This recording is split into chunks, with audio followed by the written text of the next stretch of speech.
Yes, Rajeev. So, introduce yourself.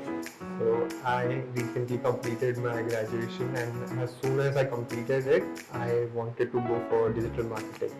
So I inquired everywhere, and Nasik, this was like the best one which popped out. And when I came here, that time when I got to know about your vision that it is more about practicality than theory, that is why I was more interested in joining stage. Right. So that's all that I have. That's what you did. And after graduation, when you thought about digital marketing, I am sure you must have a lot of questions in mind, whether it is going to help me or not, whether the time that I am going to invest will be fruitful or not. Yes. Was it fruitful? It was really fruitful because I had started with my own website before having any technical knowledge of digital marketing. I had no idea how to back up a website. I knew how to use WordPress and Elementor. I had built everything, but I had not backed it up or anything. I had zero technical idea. There were people who suggested me that come up with paragraphs and whatnot. They must have had the idea, but I had zero idea of SEOs and keywords and whatnot. So I got to know a lot of technical aspects of digital marketing, the minute details. Right. So that was like. So I think it was a bit organized things for you now. Yes. Now you know how things are connected and how. Now I understand how the algorithm works, and now I'm like, okay, this person, that is why they're showing me this ad now. Now I know how that ad is going to come. Yes. So Rajiv, tell me, we will talk about few situations here and some case studies we can discuss. Okay. So tell me, if a very new gym comes in city, okay, and there are a couple of gyms which are already dominating the market, and the new one wants to acquire certain market, and their vision is to dominate this city. Now, why they should go for digital? They should go for digital because first of all, it will give them the edge. In traditional marketing, I don't think so. People will be like, there are already so many gyms, why should we go for you? So that will be the constricting point for them. But when they'll go digital, they'll have to play with the algorithm to reach people, to reach more people. So that is why I think digital marketing will be very necessary for them. If they play with keywords, if they'll have their own GMB, if they'll be more able to express themselves more clearly digitally than traditionally.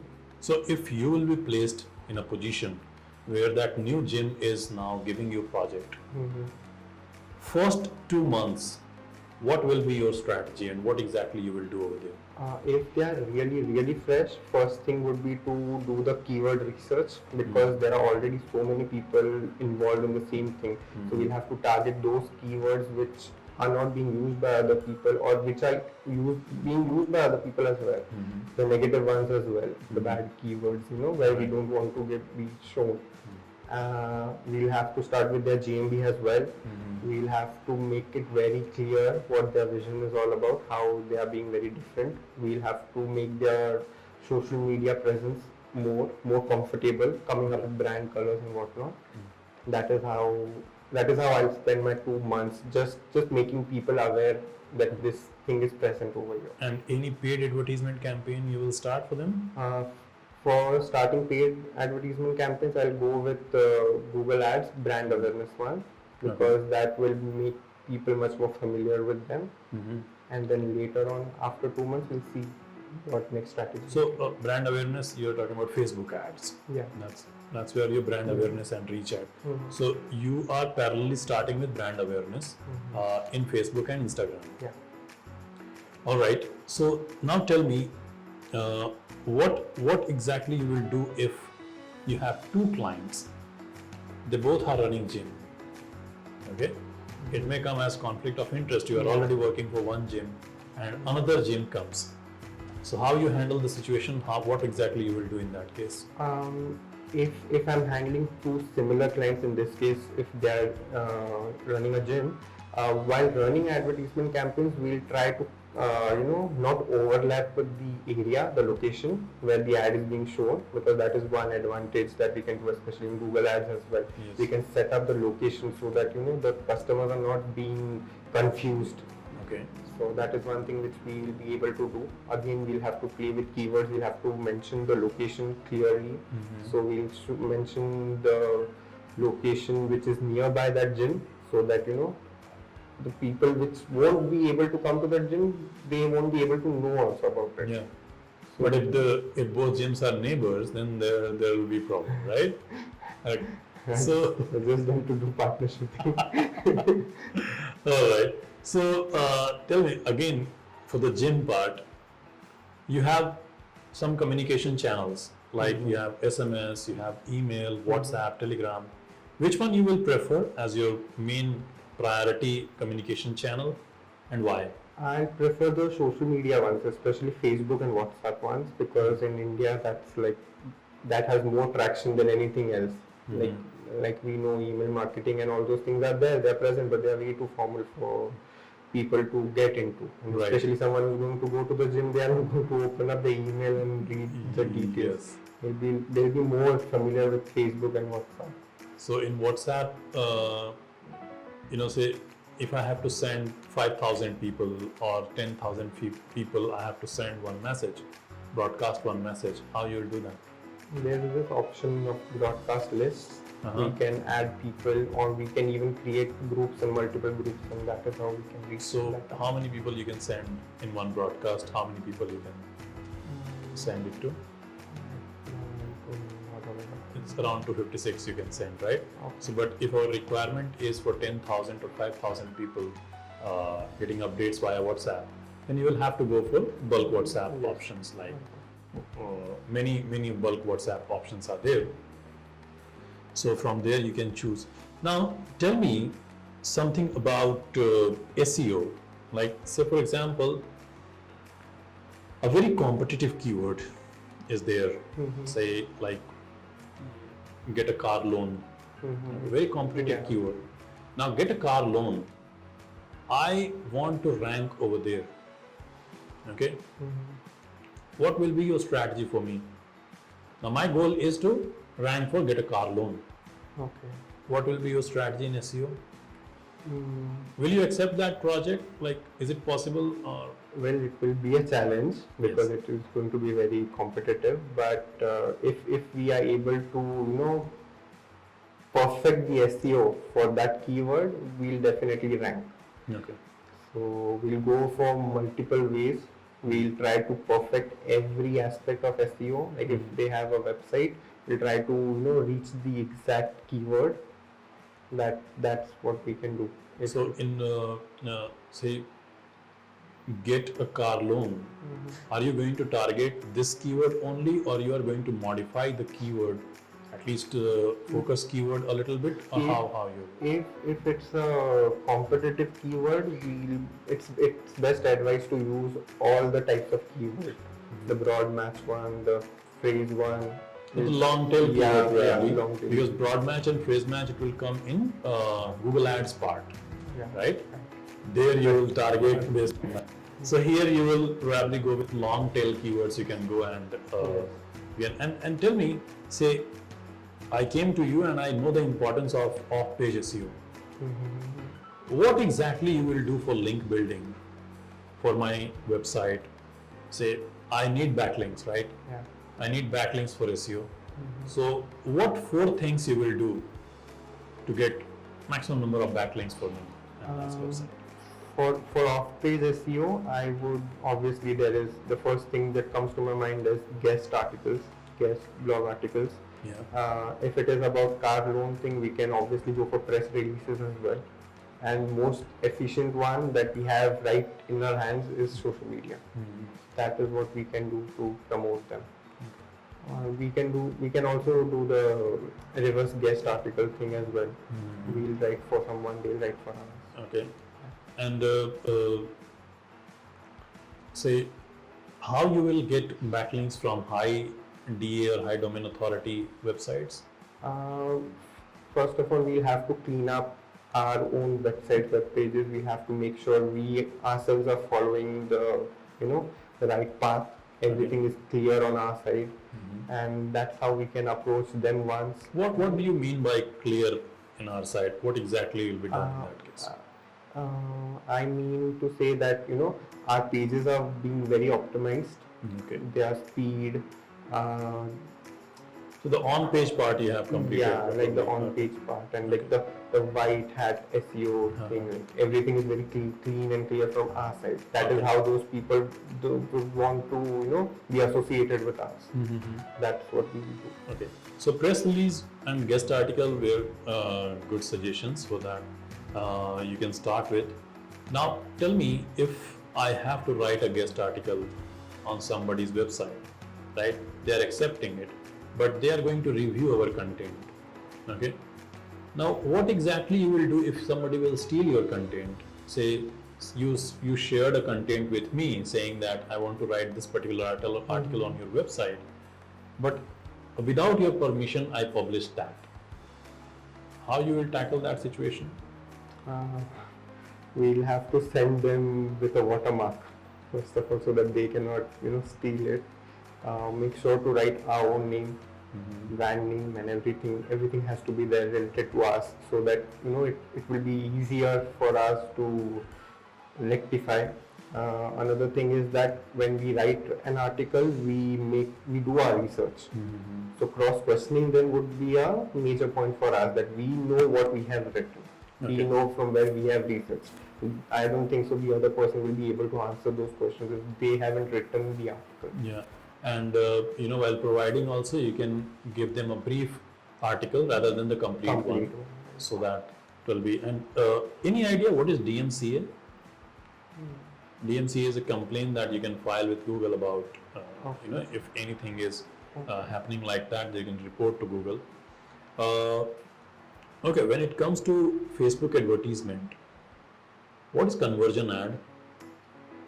Conversion ad is basically, in terms of Facebook, is going to be a person is interested in it, but they are not buying it. They are not going the ultimate way.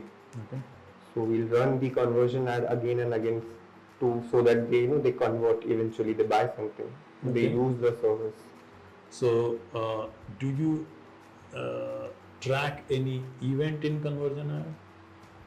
Yes, we can use Pixel. That is how we understand that this person is so much interested. They are again and again they are searching for it, or this ad is being shown to them. That is how we'll be able to convert. So, tell me, what is the difference between conversion and traffic ad? Traffic ad basically, it's a general thing. Conversion would be more sort of like retargeting. Like we already know them. Can't you retarget in traffic ad? Yeah, we can, because we already know where we are getting traffic from. So in Facebook advertisement, if I have to retarget somebody, you are going to target through audience, right?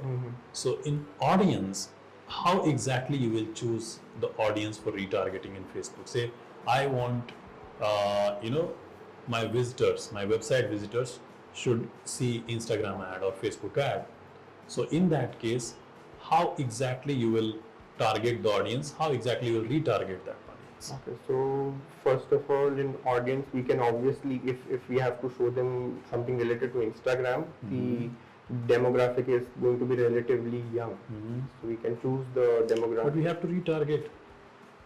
Okay. The cold audience is different, right? There I will choose the demographic and all.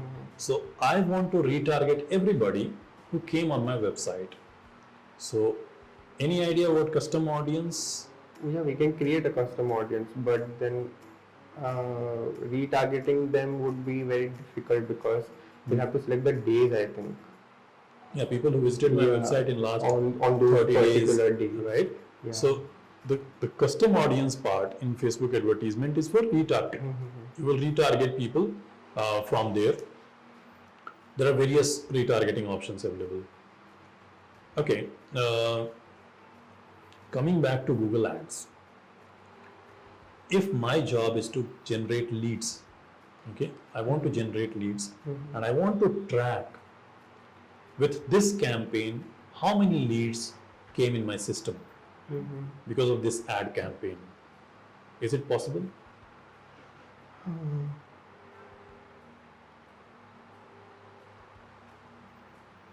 I cannot think of any way. Do you remember that conversion part? In the tools we have this define a conversion. Yeah, we can. That's how we can define. But the question is to know how that Yes. person has converted. Yes. How many people came because of this particular campaign? Say I'm running a campaign, right? I'll be charged for the click, right? My ad received 200 clicks. But I want to know, because of this ad campaign, how many people filled up a form on my website, how many leads I received. So basically you are going to track conversion. Yeah. So in Google Ads, you will have to go to tools, under measurement, you will have to define the conversion. Once the conversion is defined, now you are going to associate that conversion with this ad campaign. Okay. So when the campaign is running, if that conversion fires, that conversion event fires, that means Google will understand कि यार हो गया. Now एक lead इसकी वजह से आ चुका है. So वो वाला part हम लोगों को देखना पड़ेगा. We'll have to revise that. कि हम Google Ad में conversion की tracking कैसे करते हैं. So और इस conversion से Facebook Ad के conversion वाले में confuse नहीं होना है. यहाँ पे सिर्फ define होता है conversion. Okay, coming to the strategy thing, say कोई मैन्युफैक्चरर है यार, बेचारा ओल्ड पेपर इंडस्ट्री का पेपर सेल करने वाला मैन्युफैक्चरर है, of course related to B2B, हाँ, पेपर सेल कर रहा है किसी कंपनीज को अलग अलग पर्पस के लिए. तो do you think digital marketing is relevant for that kind of business? Yes, it is going to be relevant because there are two businesses who can reach each other through that medium. Which platform do you think is more helpful? In social media, which platform is more helpful for this type of businesses? These type of businesses, I would suggest Instagram. I would suggest Instagram? Yeah. And don't you think LinkedIn is going to help? With businesses to conduct business. B2B? No, I personally don't think like LinkedIn would be, because it's more to get jobs and to know about the company. That is there, but it is mainly important for building network, right? Right. To network with people. Okay. Say, just I'll give you an example. I am from that paper industry, and I am a salesperson from that industry, and I am looking for people who are assigned for purchases. Say some vendor is there. They are some company is there and they are creating notebooks. They need paper, right? Some companies are there, they are creating paper napkins. They need paper. Right. They are my probable customers. Right. So on LinkedIn, I can build a network with them, connect with them, and then I can showcase, see what kind of paper we are producing, we are manufacturing. And from there I can arrange one meeting and probably something will come. So, Instagram is more kind of D2C type of businesses where people are more digitally aware and then they are becoming customer, consumer. So for B2B, LinkedIn will do good. And apart from that, see, I mean, as a digital marketer, you create website, you build brand, everything. But don't forget the power of existing platforms like IndiaMart. IndiaMart is again going to help that person and that company. So there also we can build good presence. Now that I understand it better, I think Instagram would be quite informal as well. True. So now coming back to blogging. What is your thoughts about blog? Do you think it's still relevant? Yes, I do think, especially now people are more and more environment friendly, so they prefer reading it on tablets and whatnot, and even newspapers have gone there. And now even here, if we want to search for anything, we look for articles. I personally search for multiple articles, so yeah, it is very relevant. A personal touch as well from the author. So tell me the platform that you will use to create a blog now. If you have to start from zero in blogging, which platform you will choose and why? If I'm very new to it, if I have no idea, which I have my personal experience, I started with the Blogspot thing, the Google thing. I started writing over there. We can do the basic appearance changes and whatnot and all those things. And along with that, I've also used WordPress heavily. So which one you find better now? WordPress, definitely WordPress. Right, so because you have power of plugins. Yeah. So when it comes to WordPress, tell me 3 plugins that is like must for you. If you create a website, you are going to use these three plugins for sure. First is definitely going to be the migrate plugin because I had lost all my work because of not knowing that plugin. Okay. When I attended the lecture, that was the first thing I was like, note this down. This is what I need. Second would be Elementor. I've also used DV, but I have become more and more familiar with Elementor. And another one which I would use is going to be WooCommerce. Okay. So, but that is only for e-commerce thing that you'll use, Yeah, like if you are creating e-commerce. And for SEO, which plugin you prefer? I work mostly with Yoast SEO, so I would go with that. I've tried Rank Math, but it's very difficult. Alright, but you are comfortable with Yoast? Yoast. Okay. Tell me something about Google Search Console. Have you used Search Console? Google Search Console. That's where we submit our sitemap, website Yeah. sitemap, so that Google crawler will come and index our website quickly. So that part we can see. For a website, like a small business is there, they want to create their presence, they want a 10-page website. Okay. For you, how much time it will take to create and deliver a website nowadays? Now it would take me a week. In a week you can deliver. Yeah. Now. Very good. And it is going to cover everything, content and everything. I'm very confident I will be able to do that. That's great, yeah. And with this smile, I think we can end this conversation. I'm glad, you are feeling more confident. Yes, ma'am. And I wish you really all the best. Thank you so You'll much. do well, I'm sure about it. Few things, few feedback from my side which I can give is, for you, of course we cover a lot of modules, and when you joined the course you had few doubts, few things in mind already. You had this idea that I want to clarify these things. But now when you have better idea about other modules, don't just keep yourself restricted to certain modules. Yeah. Open yourself so that you are some days, on some weekends you are spending some time with Facebook ads, sometimes with Google ads, and rather than restricting yourself to certain modules, just keep yourself open. Yes. Okay. It is true that email marketing probably will not work really well in India, but in other countries, in some segments, even in India, it works. So we can take a look on segmentation part, how well you can do drip marketing, segmentation, all these things. So that is going to help you. But yes, you are doing wonderful. I can see more confident Rajeev now. And if you feel confident, nobody can stop you. Yes. Right? So wish you all the best here. Do well. Thank you so much. I'm very grateful for the lecture. It is our job, and this is what our reward is. So if you will do better, on every step, when you will do better, we feel better. So do well. We all are here to help.